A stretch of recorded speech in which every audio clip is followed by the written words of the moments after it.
Hello বিজ্ঞানী, বলেন তো এটা কি মোবাইল? হ্যালো? না, এইটা কোনো মোবাইল ফোন না। এইটা হচ্ছে একটা স্মার্ট মাল্টিমিটার। শুধু স্মার্ট বললে ভুল হবে। এটা হচ্ছে টাচ স্ক্রিন যুক্ত স্মার্ট ডিজিটাল মাল্টিমিটার। খুবই ভালো মানের এবং প্রফেশনাল কাজের জন্য এই মাল্টিমিটারটা ব্যবহার করা হয়। এটার যা কিছু সিলেক্ট করা প্রয়োজন হয় এই টাচ স্ক্রিনের মাধ্যমেই টাচ করে করে সিলেক্ট করা যায়। শুধুমাত্র একটা পাওয়ার বাটনের মাধ্যমে প্রেস করে এটাকে অন করতে হয়। একটা ভালো মানের মাল্টিমিটার এক্সপেরিমেন্ট করার জন্য আপনারা অনেকেই কমেন্ট করেছেন। আজকে আমি আপনাদের জন্য এই মাল্টিমিটারটা নিয়ে আসছি। তো চলেন মাল্টিমিটার সম্পর্কে জানি এবং আপনাদেরকে জানাই। বক্সে এটার নাম দেওয়া আছে high and touch smart multimeter. এটা খুলি, খোলার পরে দেখেন এর ভিতরে আরেকটা কাপড়ের বক্স, খুবই ভালো মানের বক্স। এটার ভিতরে এর মাল্টিমিটার এবং বিভিন্ন জিনিসপত্র আছে। ওয়াও, এখানে দেখেন এত ভালো মানের একটা প্রব, খুবই ভালো মানের প্রব। মাথাগুলো দেখেন অনেক চিকন। কেবলটা হাতে নিয়ে মনে হচ্ছে যে আসলে ভালো একটা কেবল হাতে নিয়েছি। এটা হচ্ছে তাপমাত্রা পরিমাপের জন্য একটা প্রব দিয়েছে, এটাও বেশ ভালো মানের। এখানে একটা টাইপ সি কেবল দেয়া আছে, দেখি কেবলটা কত বড়। বাহ, বেশ মোটামুটি, খুব বেশি বড় না, হয়তো 14 ইঞ্চি 15 ইঞ্চি এরকম হবে। এরপর এই তো মাল্টিমিটার। ওয়াও, জাস্ট দেখেন একটা মোবাইলের মতো মাল্টিমিটার। এইটাকে এই যেখানে প্রেস করে এটা অন করতে হয়। দেখেন একটা বিপ সাউন্ড দিল। এখানে প্রথমেই থাকে অটো, এইটা সিলেক্ট করা থাকে। এখানে আমি আপনাদের কিছু জিনিস দেখাবো। এর পেছনে 3টা ছিদ্র আছে, এখানে প্রব লাগাতে হয়। মিলি অ্যাম্পিয়ার পরিমাপকের জন্য এই প্রবের এখানে কানেক্ট করতে হবে। এদিকে এটা হচ্ছে কমন, আর এই ডান দিকেরটা হচ্ছে 1000 ভোল্ট পর্যন্ত পরিমাপের জন্য ব্যবহার করা হয়। এখানে দেখেন লাইভ এনসিভি লেখা, এখানে সেলসিয়াস এবং ফারেনহাইট লেখা, এখানে অটো সিলেক্ট লেখা, এখানে ক্যাপ লেখা মানে ক্যাপাসিটর, আর এদিকে হচ্ছে হোল্ড টু টাচ মানে এখানে টাচ স্ক্রিন হয়তো হোল্ড করে ধরলে লক হয়ে যায়, এরকম একটা ব্যাপার। তো এই ফাংশনটা আপনাদেরকে দেখাই। এখানে দেখেন আমি এখানে সিলেক্ট করি, এইটা পাওয়ার হচ্ছে যে কম বেশি হচ্ছে বা কোনো কাজ যখন টেস্ট করব সেই অবস্থা থেকে এটা হোল্ড করে রাখার জন্য। এই যে হোল্ড করে রাখলে এই স্ক্রিনটা হোল্ড হয়ে থাকবে, যা মাপ থাকবে সেটা একবারে স্থির হয়ে থাকবে। এটা হচ্ছে হোল্ডের কাজ। এখন অটো সিলেক্ট করে কিছু জিনিস টেস্ট করে দেখি যে আসলে অ্যাকুরেসি দেয় কি না। এখন এইদিকে প্রব লাগাবো, আমি হচ্ছে কমনে দিব আর হচ্ছে 1000 ভোল্টে দিয়ে দিব। কমনে কালো এবং 1000 ভোল্টে আমি লালটা দিয়ে দেব। এই 12 ভোল্টের একটা ব্যাটারি চেক করে দেখি যে কত ভোল্ট দেখায়, এখানে ঠিকঠাক দেখায় কি না।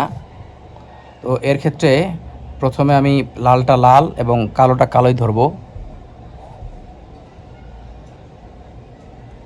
অটো দেখেন 12.71 ভোল্ট দেখাচ্ছি। তো এটা যদি আমি প্লাস মাইনাস উল্টা করে ধরি তাহলে কি দেখায় দেখি, চলেন।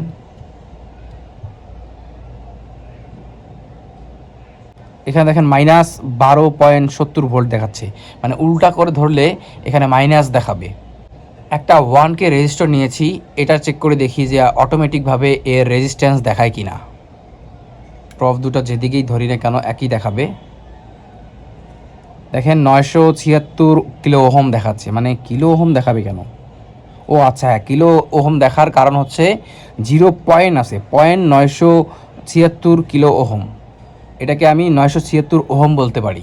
কিলো বলতে গেলে পয়েন্ট বলতে হবে, 0.976 কিলো ওহম। তার মানে এটার মোটামুটি ঠিক আছে। এখন এই ক্যাপাসিটরকে টেস্ট করে দেখি এই মিটারের সাহায্যে এই ক্যাপাসিটরকে সঠিকভাবে মাপা যায় কি না। এইটা হচ্ছে 400 ভোল্ট 22 মাইক্রোফ্যারাড একটা ক্যাপাসিটর। তো চলেন, তার আগে একটা কাজ করতে হবে। এখানে দেখেন ক্যাপাসিটর ক্যাপ নামে একটা জায়গা আছে, এখানে টাচ করে ক্যাপাসিটর সিলেক্ট করতে হবে। এবার এটাকে রাখি। এখন ক্যাপাসিটরের দুটো প্রান্তে আমি প্রব দুটাকে ধরবো। দেখেন এখানে 20.91 মাইক্রোফ্যারাড এরকম একটা মান দেখাচ্ছে। আসলে এই ক্যাপাসিটর বা যে কোনো জিনিসই হোক না কেন একদম হুবহু অ্যাকুরেসি দেখাবে না, একটু কম বেশি দেখাবে। তো তার মানে বোঝা যাচ্ছে যে এটা ঠিকঠাক মান দেখাচ্ছে। এখানে আরেকটা ফাংশন আছে, এটা হচ্ছে লাইভ এনসিভি। এই লাইভে টাচ করি। এখন এখানে আমি সরাসরি বিদ্যুৎ লাইন দেখতে পারবো। প্রথমে এই সোল্ডারটা নিয়ে নেই, যেহেতু সোল্ডারের এখানে 220 ভোল্ট আছে, এটা আমি 220 ভোল্ট লাইনে লাগিয়ে দিলাম। এবার দেখেন এটা কাছে নিতেই আস্তে আস্তে বিপ হবে।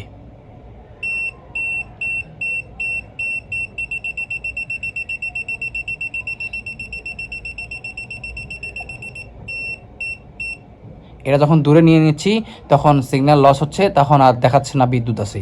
তার মানে এই দেখেন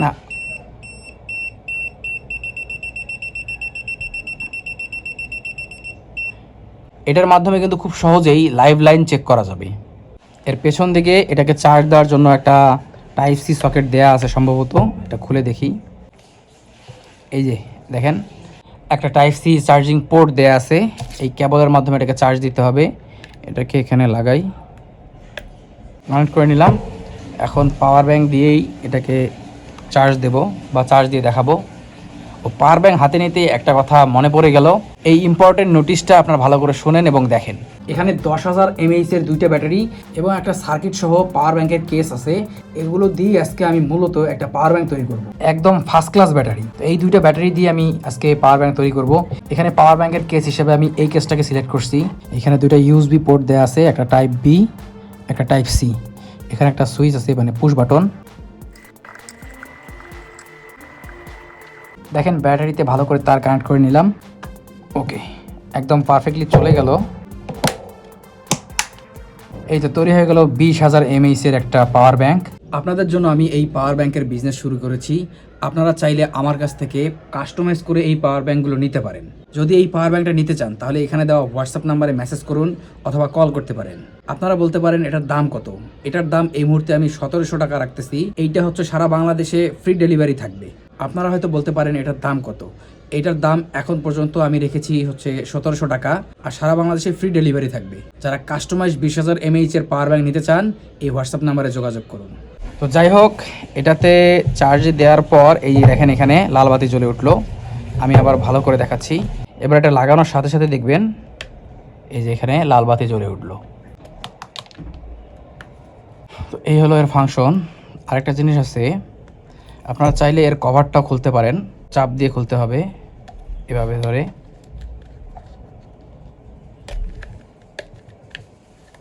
খুলে এর স্ক্রু এদিক দিয়ে খুলে এর ব্যাটারি খুলতে হবে। তো আপনারা যদি দেখতে চান যে এর ভেতরে কি কি আছে কমেন্টে জানান, আমি পরবর্তীতে দেখিয়ে দেব।